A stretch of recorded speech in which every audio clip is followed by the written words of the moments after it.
Okay, so what do you want to talk about? I'll just let you start. Oh, I'm just basically, I want the community to know, like, man, I'm really committed and dedicated to Decatur community and Decatur Public Schools. And I just want to do my job, man. I just want to do my job without all of these obstacles and distractions that take away from me improving outcomes for the students and adults. And it's been kind of hard. So I just want to make sure that the community knows, I take pride in my integrity and pride in my name. And after I listened to those tapes, I know there was some false information that was put out there about me, and it was hurtful, definitely hurtful, because I trusted some people. But at the end of the day, I have to let this community know that what can be perceived on that tape is definitely not me, and I'm committed to this community, and I take pride in my name. Sure.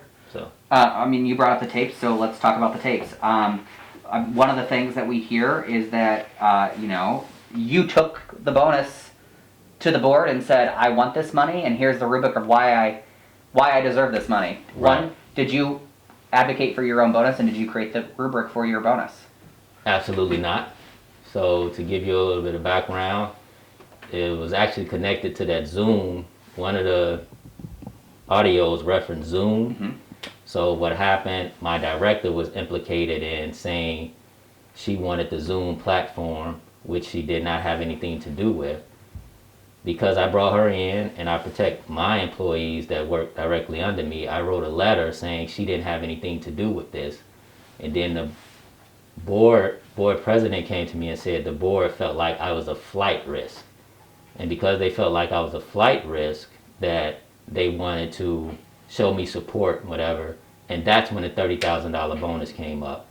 I had nothing, absolutely nothing to do with that coming to me. Even when they said that, I was like, okay, y'all can do whatever y'all want to do. Am I going to turn down $30,000? No. But at the end of the day, it wasn't, I didn't bring it. I didn't bring it to the table. What about the rubric? Because they created this rubric, pages 11 and 12, that were never discussed in the public meeting. They said determined your bonus. Did you create that? Yep. So you go back to, I remember when I talked to you after that board meeting, and you asked me about that rubric, and I said, well, you're probably going to have to ask them. Right. So, yeah, just like the tape say, it was a rubric developed, but it had nothing to do with justifying that $30,000 bonus. Where that originated was, if you listen to the tape, they were talking about making me the deputy superintendent of teaching and learning. So, wanted to give me more responsibilities, which was student services, and I said, no, I'm not just taking a title for more responsibilities. If you want me to take student services and teaching and learning, that is the entire district. I'm not taking that just for a title change. You're going to pay me more. So they said, no, we can't. Well, not they. Had a discussion with the board president. Said, we can't raise your pay at this time. I said, okay. I created performance incentives, and it was like $1,000 for this, $5,000 for this. I said, if you don't want to pay me more, then I know I'm going to meet these performance incentives and the district will rise. This is how I will make my extra money. So it was a list of performance incentives, and what happened was they took the performance incentives and created that to justify that $30,000. So it was we're talking about two different situations. It was the deputy superintendent of teaching and learning with performance incentive pay, if they were going to do that, and then the $30,000 was just out the blue. So they combined them. I had nothing to do with creating a rubric. I did send the criteria, but I didn't create my own performance for that $30,000 bonus. So Beth Nolan came to you with the $30,000 bonus and says, we want to give this to you because we fear you're a flight risk. The board president did, yes. Okay, and so in the meeting, you hear Beth say that she felt manipulated and thrust into this position by you. What would your response be to that? Well, I can't say what my response was because we're on camera, but it was profanity. And because it's an outright lie. I feel like the community's perception is that you and the board work together a lot and that you have a good relationship and that it's all about Jeff Dase and Jeff Dase is the bad guy to the community. What would your message be to the community? Because I do think that you probably have a bad rap in town. think, man. And that's the thing. That's why I'm somewhat hurt and bothered by this, because I felt like I was turning the corner. Mm-hmm. Having better communication with DEA, the leadership, and then this comes out, and it's like, man, I'm making one step forward, now I'm taking two, now this is 3 steps backwards. But I get that, but again, I'm doing everything that they asked me to do. So, as long as it's not malicious, and I always say, if it's not psychologically or physically hurting kids, then I'm going to do it. There was some good things going on, and they have supported me as far as initiatives, mm-hmm. but so I can get the perception, but at the end of the day, I'm not going to do anything malicious against the district or against this community. So it's just their perception. One thing also in those meetings is we heard them talking about you and how they feel about you, and clearly they support you for the most part. They talked about how you are a strong leader, that they support you moving forward. I'll just read you Reagan's quote regarding this bonus. If Jeff was in tune into this community in town, as he should be, he would see that this current board is saving face going into an upcoming election, to see that some of the current seats up for election have people re-elected in them. So he knows that he has 4 people who know him, who are supportive of him and believe in what he is doing moving forward. Mm-hmm. Do you feel like you had the support of the board all along?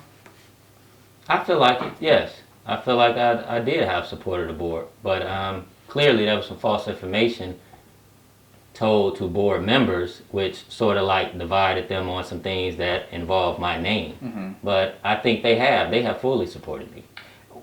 I mean, you'll have a new board in a month, in 2 weeks, I guess.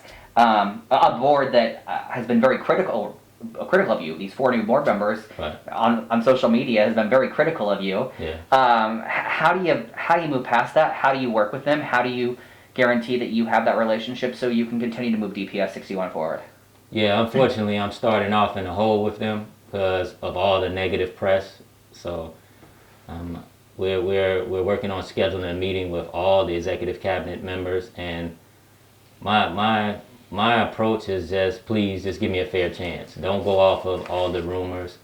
Talk to me about the work that I'm doing, and I think I can convince them that, hey, he's not such a bad guy. Sure. And I just want a fair chance because I want to stay here in Decatur.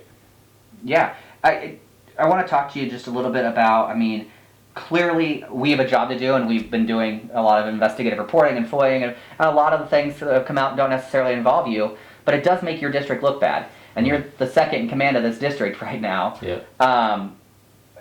The lack of transparency from the board, from the district, the communications department, does that concern you, and how do you fix that? Yeah, it definitely... it's a concern, but at the end of the day, I work for the superintendent, not necessarily the Board of Education, but a lot of things come down from the Board of Education, to the superintendent, and you want to be as transparent as possible.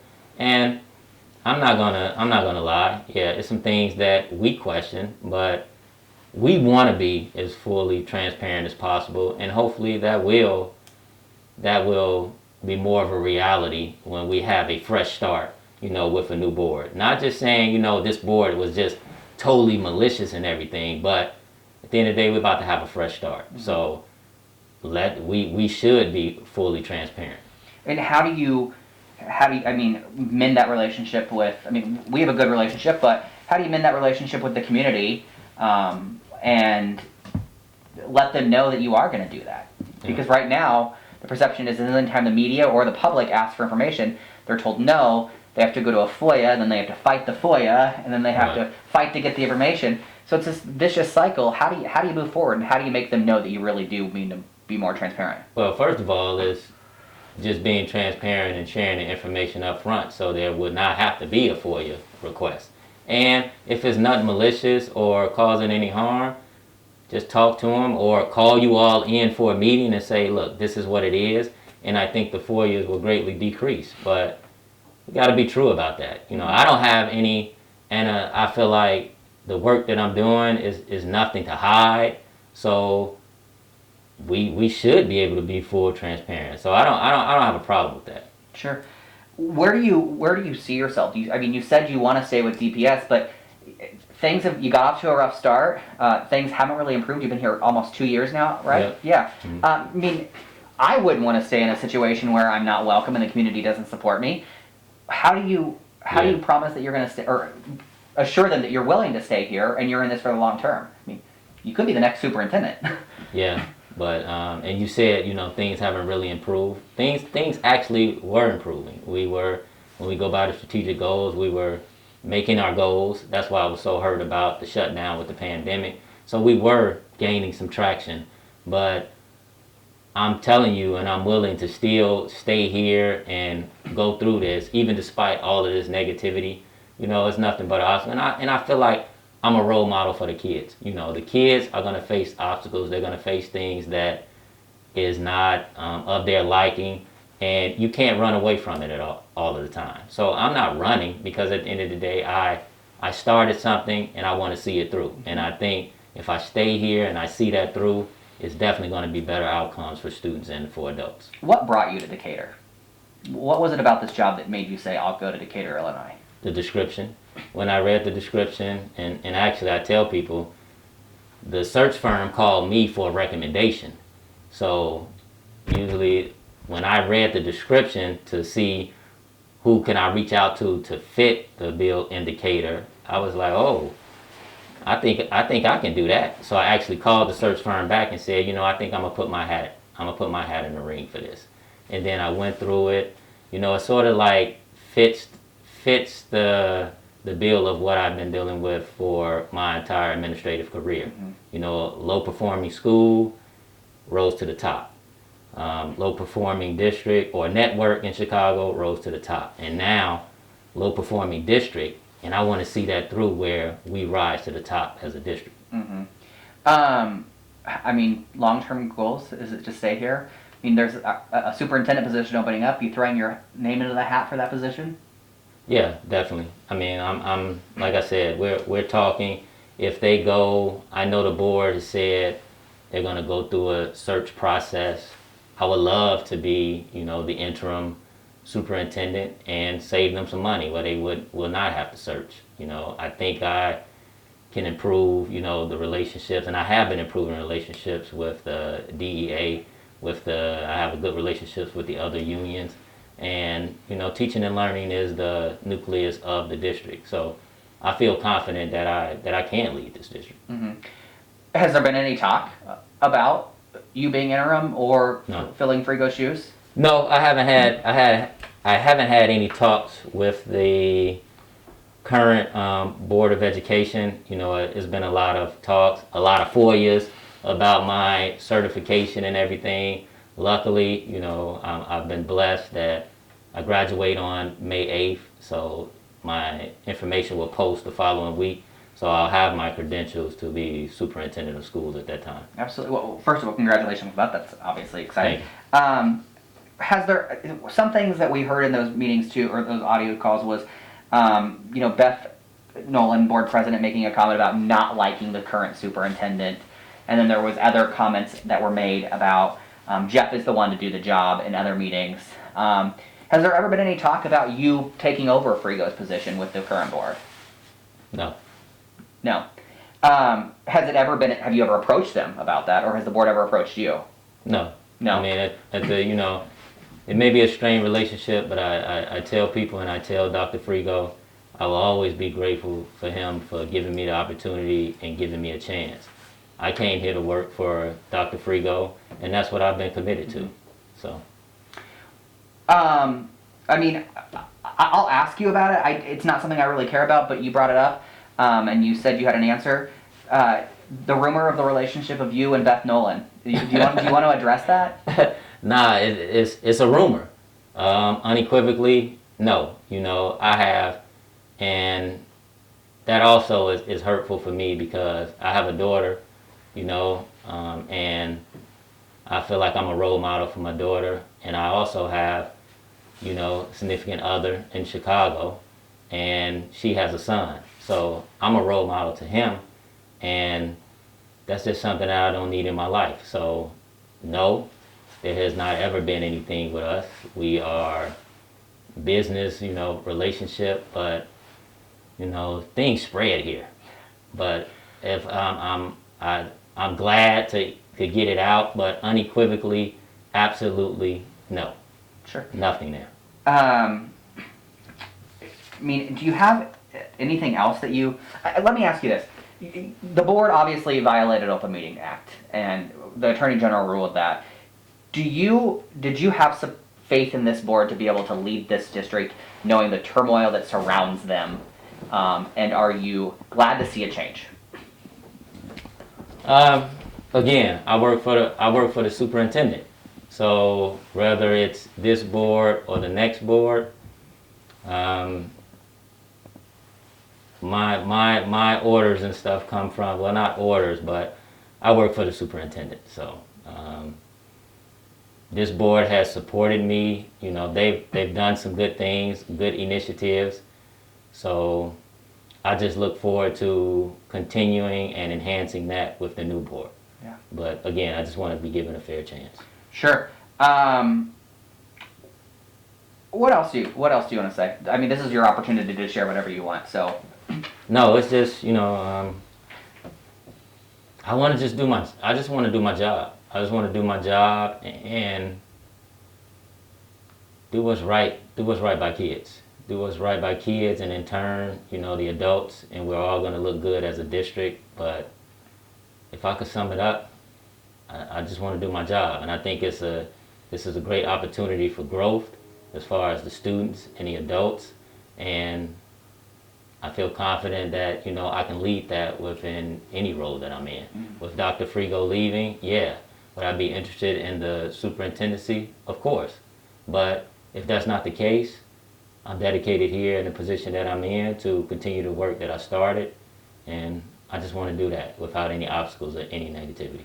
So, yeah, this obviously bothers you. I mean, I think the perception of the community hurts a lot for you. Yeah, people say don't take it personal, but this is beyond a job for me. I'm passionate about this, so it's hard for me not to take this personal. And like I said, I still. I have family, I have people that support me, and they hurt as well. But a lot of this was just unnecessary. And I think, I always said that, get to know me. And I think most people that talk to me or we have a conversation, they see that I'm down to earth, I laugh. But when we're down to business, and our business is educating kids, I'm extremely serious about that. And some people just can't take my directness, but again, yeah, it does bother me, but I can overcome any obstacles because I have overcome some obstacles. And again, that's a role model for our kids. Mm-hmm. Anything else, Jeff? No. I just want to ask you the one last thing, because you briefly touched on it. If you don't get the superintendent job after Frigo is gone, I know you said you're dedicated to the district, but are you dedicated to the district? Yeah, I'm dedicated to the district. Of course. Am I going to feel a certain type of way? Yeah, I'll feel a certain type of way because I've been making a lot of the decisions to move the district and, have things going. So it's like I've been doing the work. All I want to do is have a clear consideration for actually leading the work at a higher level, which I'm confident that I can do. So yeah, I feel a certain type of way, but I'll have that conversation with the Board of Education, and as long as they give me a fair chance and give me an opportunity, then this is where I'll be. Sure. Anything else, Jeff? That's it. Very